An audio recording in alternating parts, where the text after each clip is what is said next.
हे दोस्तों नमस्कार। एक बार आप सबका फिर से बहुत बहुत स्वागत है आप सबके अपने YouTube चैनल डियर गुरुजी पर।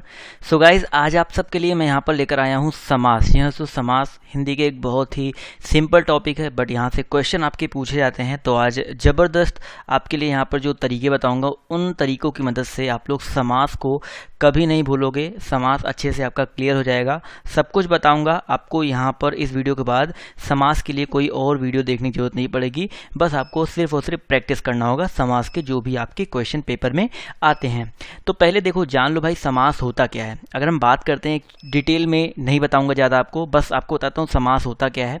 समास जो होता है दो या दो से अधिक शब्दों से मिलकर जो सार्थक शब्द बनते हैं वो आपके समास कहलाते हैं। कभी कभी समास और संधि में आपसे अंतर पूछा जाता है। तो समास जो होता है वो दो शब्दों का मेल होता है और जो संधि होता है वो दो वर्णों का मेल होता है। ये चीज़ हमेशा याद रखिएगा। समास दो शब्दों का मेल, संधि दो वर्णों का मेल, यही अंतर होता है। और समास में दो चीज़ें होती है, एक पूर्व पद एक उत्तर पद। और जो पूर्व पद और जो उत्तर पद होता है, पूर्व पद यानी कि पहला पद, उत्तर पद यानी कि दूसरा पद। और जैसे कि एक सिंपल सा एग्जांपल मैं लेता हूँ, जैसे मान लीजिए लिखा है सूर्य पुत्र। अब सूर्य पुत्र मतलब क्या हो गया भाई, सूर्य पुत्र हो गया। अब सूर्य पुत्र को अगर हम लोग इसमें यहाँ पर देखा जाए तो सूर्य और पुत्र दो यहाँ पर क्या बोलते हैं पद दिख रहे हैं। तो ये आपका ये पूर्व पद हो गया और ये आपका उत्तर पद हो गया। क्लियर है। तो ये होता भाई समास। समास की बेसिक सी जो परिभाषा होती है। इसके अलावा समास विग्रह एक चीज़ होता है, वो भी छोटे से जान लो भाई। समास विग्रह क्या होता है? समास विग्रह का मतलब होता है दोस्तों कि समास के जो पद होते हैं उन्हीं के पदों को अलग अलग करना। समास के जो भी पद होते हैं उन्हीं के पदों को अलग अलग करना समास विग्रह कहलाता है। जैसे कि एक सिंपल सा एग्जांपल, जैसे ये सूर्यपुत्र वाला ही एग्जांपल मैं आपको लेकर बता देता हूँ। मान लीजिए लिखा है क्या भाई, सूर्य पुत्र लिखा हुआ है। अब सूर्य पुत्र को जब हम लोग अलग अलग करेंगे तो लिख देंगे भाई सूर्य का पुत्र। तो देखिए ये हो गया इनका विग्रह, समास का विग्रह हो गया। तो इसी को बोलते हैं हम लोग समास का विग्रह। तो अब समास क्या होता है, समास विग्रह क्या होता है, पूर्व पद क्या होता है, उत्तर पद क्या होता है, ये क्लियर हो गया ना। अब बात करते हैं समास कितने प्रकार के होते हैं। तो दोस्तों समास जो होते हैं आपके 6 प्रकार के होते हैं। अव्ययी भाव समास, तत्पुरुष समास, कर्मधारय समास, द्विग समास, बहुव्रीहि समास, द्वंद्व समास। ये कुल 6 प्रकार के आपके समास होते हैं। और इन्हीं 6 प्रकारों को हम लोग बिल्कुल छोटे से वीडियो में आपको बताऊंगा ट्रिक के माध्यम से। ट्रिक क्या, आपको कुछ ऐसे तरीके बताऊंगा जिससे आप लोग समास को पहचान लोगे। आपके पेपर में बस यही आता है भाई पहचानने के लिए, इसमें कौन सा समास होगा उसमें कौन सा समास होगा, बस यही सब आता है पेपर में, और कुछ समास से अलग नहीं आता है। अब देखिए यहाँ पर जो आपका पहला समास है, अगर हम बात करते हैं अव्ययी भाव समास के बारे में। अव्ययी भाव समास, पहले इसकी परिभाषा जान लो। इसकी परिभाषा क्या होती है, अव्ययी भाव समास में जो पहला पद होता है, यहाँ पर माफ कीजिएगा पद हो जाएगा, यहाँ पर जो पहला पद होता है वो प्रधान होता है, और जहाँ एक ही शब्द की बार बार आवृत्ति हो वहाँ पर अव्ययी भाव समास होता है। तो हर चीज़ों को ध्यान से पढ़ते हुए चलिएगा। पहली बात तो पहला पद प्रधान, और जहाँ पर एक ही शब्द की आवृत्ति जो है बार बार हो वहाँ पर अव्ययी भाव समास होता है।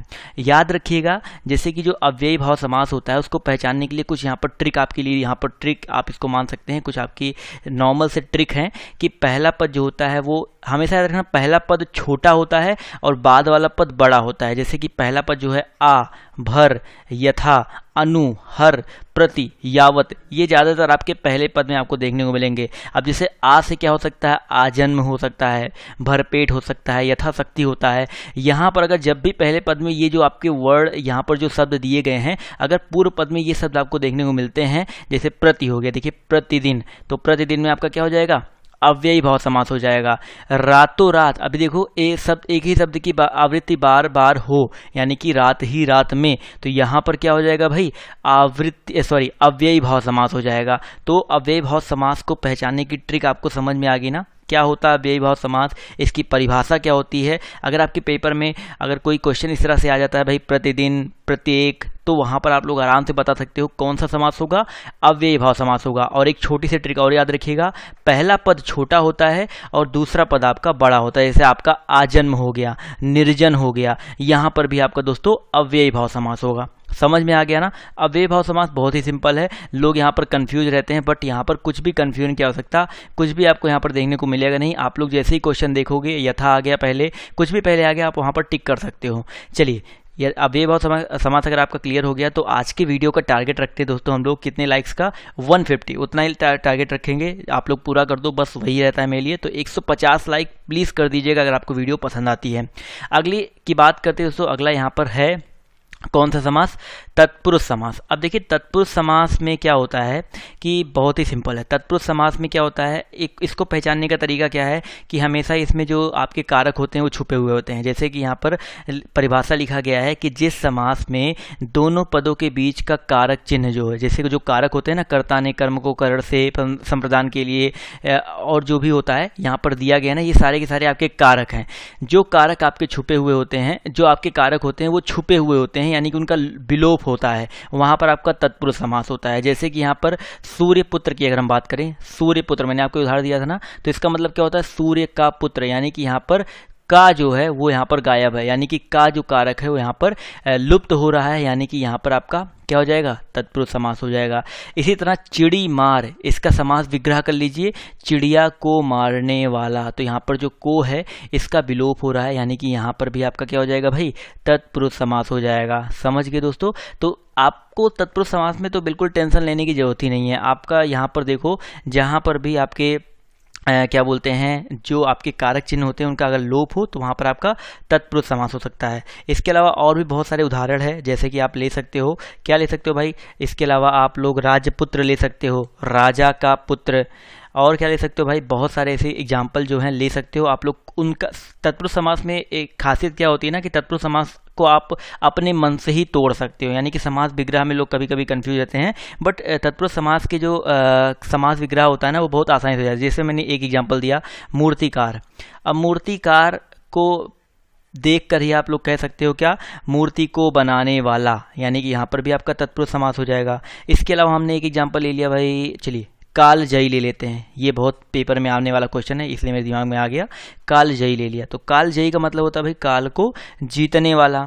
इसके अलावा क्या होता है भाई, राजपुत्र तो मैंने बता ही दिया। राजद्रोही होता है, राजद्रोही का मतलब क्या होता है दोस्तों, राजद्रोही का मतलब होता है राजा को धोखा देने वाला। इसके अलावा आत्मघाती, जी हाँ ये इंपॉर्टेंट है, आत्मघाती में देखिए आत्मघाती का मतलब क्या होता है। अगर हम बात करते हैं आत्मघाती के बारे में तो इसका मतलब होता है भाई खुद को मारने वाला। तो यहाँ पर ये आपके तत्पुरुष समास के कुछ उदाहरण हो गए। इसके अलावा तत्पुरुष समास में और कुछ क्वेश्चन आपके कभी कभी आता है भाई, कर्म तत्पुरुष समास, कर्ण तत्पुरुष, संप्रदान, अपादान, संबंध। तो यहाँ पर जैसे कि जो आपका ये विलोप हो रहा है ना, ने, को, से, जब आप उसका क्या बोलते हैं उसका समास विग्रह करेंगे तो समास विग्रह करने पर देखिए क्या लोप हो रहा है, जैसे को लोप हो रहा है तो वहाँ पर कर्म तत्पुरुष समास हो जाएगा। अगर मान लीजिए ने का लोप हो रहा है तो वहाँ पर कर्ता तो होता नहीं, माफ कीजिएगा। इसके अलावा जैसे यहाँ पर बात करते हैं क्या बोलते हैं, अधिकरण होता है, करण होता है, 6 होते हैं टोटल आपके, कर्म, करण, संप्रदान होता है, इसके अलावा अपादान होता है और संबंध होता है, इसके अलावा अधिकरण होता है। ये आपके 6 टोटल होते हैं तत्पुरुष समास के भेद। और यहाँ पर कर्म तत्पुरुष में देखिए आपका को हो गया। चलिए कर्म तत्पुरुष के लिए मैं आपको बताता हूँ, को हो जाएगा। इसके अलावा अगर हम बात करते हैं करण तत्पुरुष के बारे में तो करण में क्या आता है आपका, करण में आपका से आता है, करण में क्या आता है, से आता है। इसके अलावा अगर हम बात करते हैं संप्रदान के बारे में तो संप्रदान में आपका के लिए आता है। इसके अलावा संप्रदान में के लिए हो गया। अब के लिए की उदाहरण भी मैं आपको देता हूँ, पाठशाला, यानी कि पाठ के लिए शाला, देशभक्ति, देश के लिए भक्ति।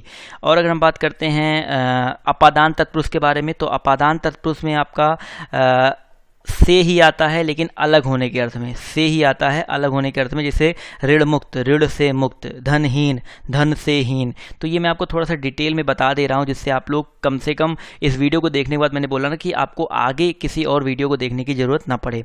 इसके अलावा अगर हम बात करते हैं संबंध तत्पुरुष के बारे में तो संबंध तत्पुरुष में जो होता है, जो कारक का चिन्ह होता है वो का, के या की होता है। तो यहाँ पर जैसे का, के या की आ गया, यहाँ पर आपका संबंध तत्पुरुष हो जाएगा, जैसे भूदान, यानी कि भू का दान, राष्ट्र गौरव, राष्ट्र का गौरव, राज्यसभा, राज्य की सभा। तो यहाँ पर आपका क्या बोलते हैं, संबंध तत्पुरुष हो जाएगा। इसके बाद एक और बचा है आपका अधिकरण तत्पुरुष समास। तो अधिकरण में आपका होता है भैया में या पर, में या पर जो होता है आपका अधिकरण तत्पुरुष समास में होता है। जैसे कि गृह प्रवेश, तो गृह में प्रवेश, और पर्वतारोहण, पर्वत पर आरोहण, यहाँ पर आपका संबंध होता है, अधिकरण होता है। तो ये सारी चीज़ आपको डिटेल में, तो आपने अगर आपको कारक के बारे में थोड़ा सा पता है तो इसमें तो आप लोग गलती करोगे नहीं। तत्पुरुष क्या होता है ये चीज़ समझ में आ गया ना, कैसे पहचानना है, सबसे आसान होता है तत्पुरुष समास को पहचानना, कुछ भी नहीं करना होता है, बस आप देखो कि हाँ विलोप हो रहा है यहाँ पर कारक चिन्ह का, तो हाँ यहाँ पर तत्पुरुष समास है। समझ में आ गया ना, कुछ ज़्यादा ही डिटेल में मैंने आपको ये बता दिया, बट कोई बात नहीं, आई होप आपको ये अच्छा ही लगा होगा, सारी की सारी जो मैंने बातें यहाँ पर बताई आपको। अब बात करते हैं दोस्तों हम लोग कर्मधारय समास के बारे में। अगर हम बात करते हैं कर्मधारय समास, तो कर्मधारय समास बहुत ही आसान है। इसका जो ट्रिक है वो सबसे सिंपल है कि जो पहला पद होता है वो दूसरे की या तो विशेषता बताएगा या दूसरे पद की वहाँ पर तुलना होगी। यहाँ पर इसका परिभाषा क्या है कि समास विग्रह करने पर दोनों पदों के बीच में है, जो, के समान, रूपी आदि आते हैं।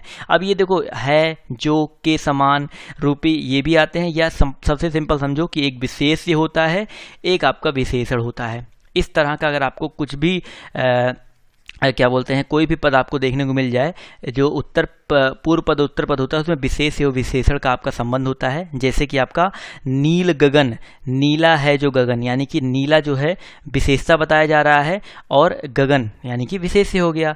इसके अलावा प्राणों के समान प्रिय, यानी कि यहाँ पर देखिए तुलना किया जा रहा है, प्राण के समान प्रिय, यहाँ पर मैंने दूसरे पद की तुलना की जाती है। इसके अलावा अधमरा, आधा है जो मरा। समझ में आ गया ना, विशेषण और विशेष्य का संबंध जहाँ पर भी दिखने को मिल जाए, जो पहला पद होता है दूसरे पद की अगर विशेषता बता रहा है तो वहाँ पर आपका क्या हो जाएगा, कर्मधारय समास हो जाएगा। तो ये ट्रिक याद रखिएगा, बहुत ही सिंपल सा ट्रिक है और बहुत ही आसान होता है कर्मधारय समास को पहचानना।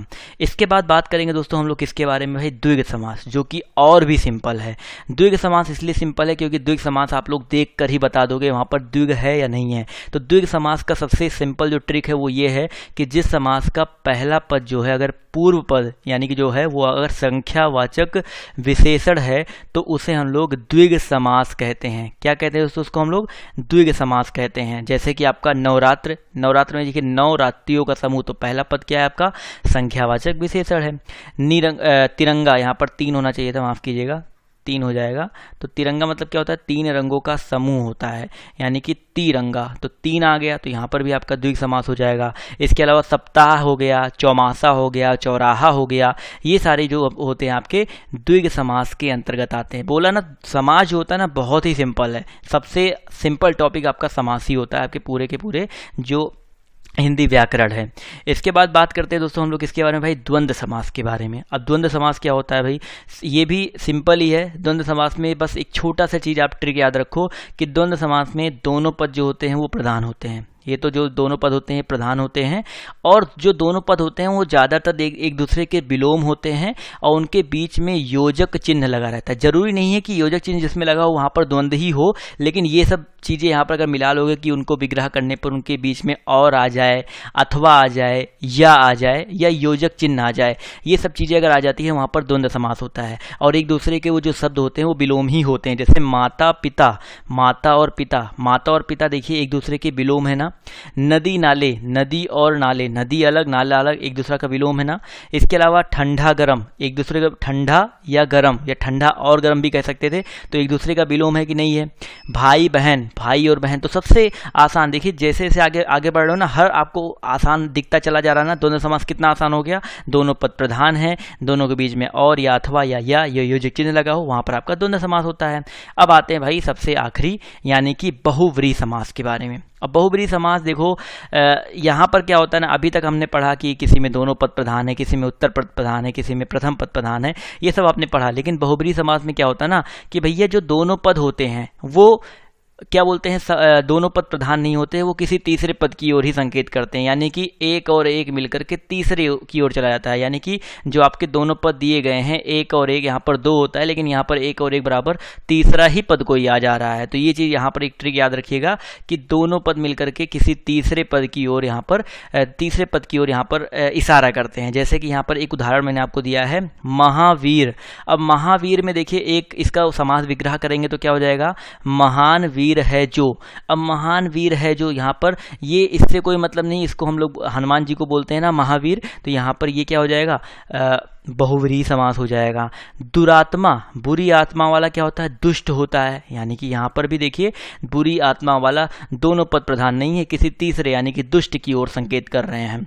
इसके अलावा विषधर, विष को धारण करने वाला कौन होता है, सर्प होता है, तो ये भी देखिए किसी तीसरे यानी कि पहला पद दूसरा पद मिलकर किसी तीसरे पद की ओर संकेत कर रहा है। सुलोचना, सुंदर है लोचन, यानी कि मेघनाथ की पत्नी को हम लोग सुलोचना बोलते हैं, तो सुंदर है जिसके लोचन, तो यहाँ पर मेघनाथ की पत्नी, यानी कि यहाँ पर भी किसी तीसरे की ओर संकेत कर रहा है।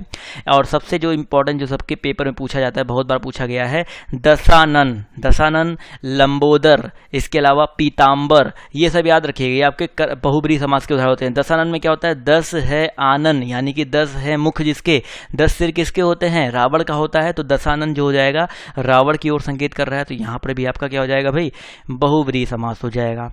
क्लियर है।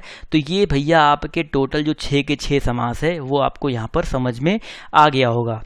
अगर आपको समझ में आया तो यार वीडियो को क्या कर रहे हो, अभी तक अगर आपने वीडियो को लाइक नहीं किया है तो प्लीज़ जो टारगेट रखा है हमने, वीडियो को लाइक कर दीजिएगा। इसके अलावा दोस्तों इसी तरह के मैं वीडियोस आपके लिए लगातार लेकर के अपने चैनल पर आता रहता हूं, तो चैनल पर आप जुड़े रहो। वेबसाइट का लिंक आपको नीचे दिया गया है, वहां पर आपको वेबसाइट के माध्यम से बहुत सारी चीज़ें देखने को मिलेंगी, तो आप वेबसाइट पर भी जाकर के विजिट कर सकते हो। वहाँ पर भी आपको इसी तरह के जो ट्रिक्स हैं या जो PDFs हैं वहाँ पर आपको देखने को मिलेंगे, तो आप लोग वहाँ पर जाकर के उस वेबसाइट पर भी पूरा विजिट कीजिए और जो भी चीज़ें इंपॉर्टेंट वहाँ पर बताई जा रही है उनको भी वहां से आप लोग अर्जित कीजिए। सो गाइस आज की इस वीडियो में सिर्फ इतना ही, अभी के लिए बाय बाय, टेक केयर, जय हिंद, जय भारत।